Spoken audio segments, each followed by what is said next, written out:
ایک دفعہ کا ذکر ہے کہ ایک بحری جہاز سمندر کے طوفان میں پھنس گیا۔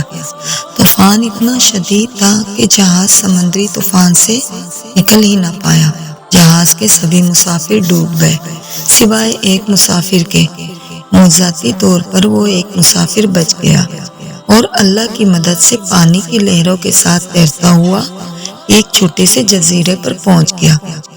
وہ ایک چھوٹا سا جزیرہ تھا جس پر کوئی انسان موجود نہیں تھا۔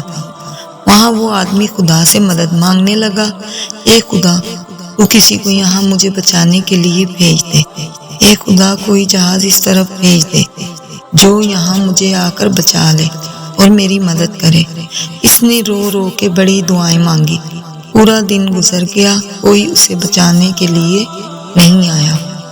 رات کو وہ تھک ہار کر روتے روتے خدا سے دعائیں مانگتے مانگتے وہیں سو گیا۔ دوسرے دن پھر اس نے خدا سے دعائیں مانگتے ہوئے گزار دی، لیکن کوئی اس کی مدد کو نہ آیا۔ شاید خدا اس کی بات کو سن ہی نہیں رہا تھا۔ اس طرح دن گزر گئے۔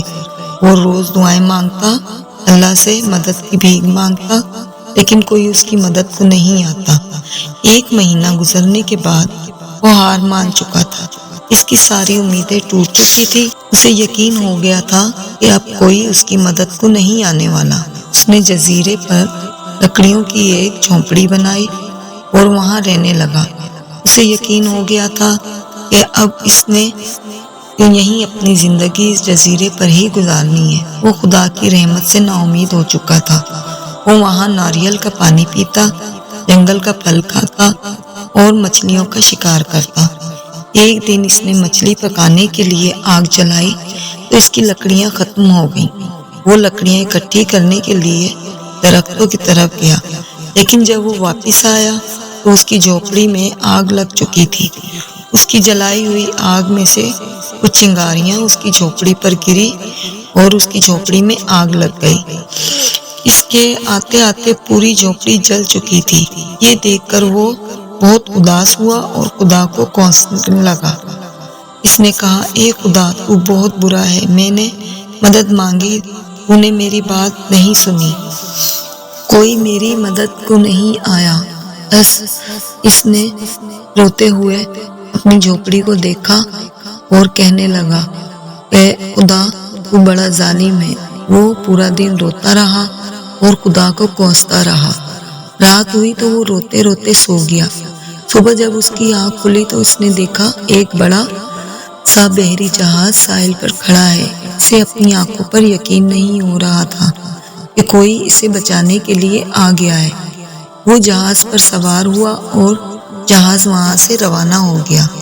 اس نے بڑے ہی تجسس سے کپتان سے پوچھا کہ آپ کو کیسے پتہ چلا کہ سنسان جزیرے پر میں پھنسا ہوا ہوں اور آپ میری مدد کو آ گئے؟ کپتان نے جواب دیا کہ ہم یہاں سے گزر رہے تھے اور کل تم نے ہی تو فائر سگنل دیا تھا۔ وہ آدمی بڑا حیران ہوا۔ اس نے کہا، میں نے تو کوئی فائر سگنل نہیں دیا۔ یہ کپتان کیا کہہ رہا ہے؟ لیکن پھر اسے اپنی جلتی ہوئی جھونپڑی یاد آئی۔ وہ سمجھ گیا کہ کپتان جلتی ہوئی جھونپڑی کو فائر سگنل سمجھا ہوگا۔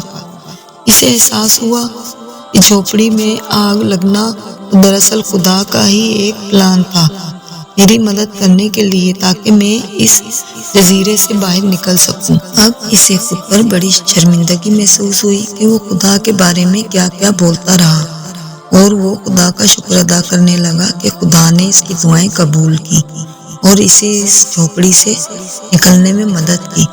دوستوں، ہم اپنی محدود عقل کے ساتھ دنیا کو دیکھتے ہیں اور خدا کے منصوبوں کو سمجھ نہیں پاتے۔ جب بھی ہم پر برا وقت آتا ہے، ہم خدا کو برا بھلا بولنے لگتے ہیں، گلے شکوے کرنے لگتے ہیں، جبکہ ہمیں خدا پر یقین رکھنا چاہیے، اسی پر اعتماد کرنا چاہیے، اس کی رحمت سے نا امید نہیں ہونا چاہیے اور اپنی کوشش کرتے رہنا چاہیے۔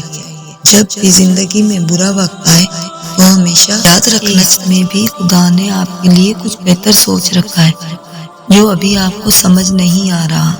آپ کو صحیح وقت آنے پر پتہ چل جائے گا۔ اس لیے ہمیشہ خدا کی رحمت سے پر امید رہیے۔ ہار مت مانیے اور اچھے اعمال کرتے رہیں، اور اس بات پر یقین رکھیں کہ خدا آپ کی مدد ضرور کرے گا۔ تو دوستوں، آپ کو ویڈیو کیسی لگی؟ اگر ویڈیو پسند آئی ہو تو چینل کو سبسکرائب کر دیں، ویڈیو پہ لائک کمنٹ کر دیں۔ آپ سب کا بہت شکریہ۔